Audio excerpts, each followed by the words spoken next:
பாரதிய ஜனதா கட்சியின் 47வது ஆண்டு தொடக்க விழாவை ஒட்டி வீடியோ கான்பரன்சிங் வாயிலாக தொண்டர்களிடையே உரையாற்றிய பிரதமர் மோடி தேசத்தை வலுப்படுத்துவதில் கட்சியின் சாதனைகளை விரிவாக பட்டியலிட்டார். அயோத்தி ராமர் கோவில் கட்டுமானம், முத்தலாக் தடை சட்டம் மற்றும் புதிய நாடாளுமன்ற கட்டிடம் என பல்வேறு வரலாற்று சிறப்புமிக்க மைல்கற்களை எட்டியதாக அவர் சுட்டிக்காட்டினார். குறிப்பாக ஒரே நாடு ஒரே தேர்தல் மற்றும் பொது சிவில் சட்டம் ஆகியவற்றை நடைமுறைப்படுத்துவது குறித்து நாடு முழுவதும் தற்போது ஆக்கப்பூர்வமான விவாதங்கள் நடைபெற்று வருவதாக அவர் தெரிவித்தார். பிரிட்டிஷ் காலத்தில் நடைமுறைப்படுத்தப்பட்ட தேவையற்ற சட்டங்களுக்கு முற்றுப்புள்ளி வைத்துள்ளோம் என குறிப்பிட்ட பிரதமர், வளர்ந்த மற்றும் தற்சார்பு இந்தியாவை உருவாக்குவதே தங்களின் இறுதி இலக்கு என்றும் அதற்கான பணிகள் தொடர்ந்து தொய்வின்றி நடைபெறும் என்றும் உறுதிபட தெரிவித்தார்.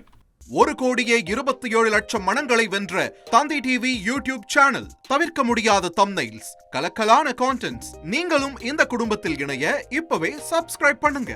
அசுரபலம் கொண்ட எங்கள் டிஜிட்டல் கரங்களில் உங்கள் விளம்பரங்களை சேர்க்க வாட்ஸ்அப் பண்ணுங்க. 8939888838. Email advtthanditv@dttv.in.